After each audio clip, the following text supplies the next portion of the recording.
So I know what closing costs are, but I heard that the sellers can pay the buyer's closing costs. Is that true? I'm Nicole in HTX. I'm a licensed residential real estate broker in Houston, Texas, and I want to help you understand the real estate process. So the simple answer is yes, that's true. The seller can pay the buyer's closing costs. However, there's a little bit more to it than just telling your agent, hey, let's make this offer and we want the seller to pay our closing costs.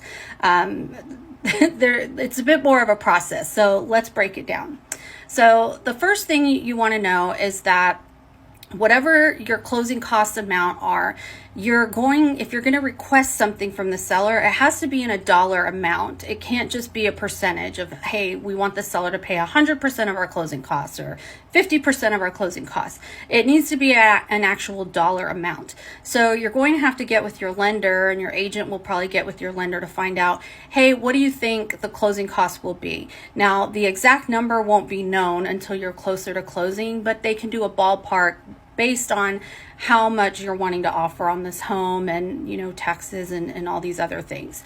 So if you absolutely need assistance with the closing costs, you've got the down payment, or maybe you're doing a VA loan, there's no down payment, but you don't really have enough, or you want to save your cash because you want to do some, renovations on the home, whatever the case may be, you may need these closing costs. So you have your agent submit the offer. Let's say you're offering, it's a competitive market and you want to offer full price for the property. The property is listed at $200,000.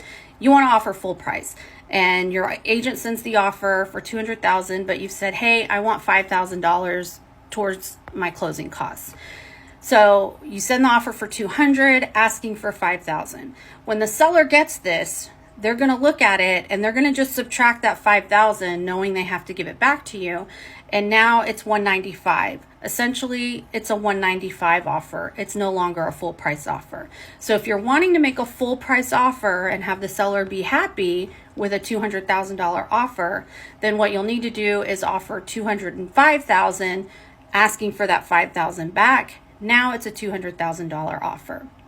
Now, there's a few reasons why I don't usually recommend asking for closing costs up front if you absolutely don't need it.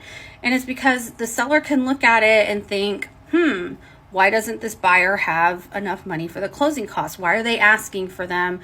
Are they cash poor? Are they, struggling? Are we going to have problems with their financing? Is it going to fall apart when we're halfway through the deal? And they may not take your offer if you're competing with other offers. Let's head to part 2.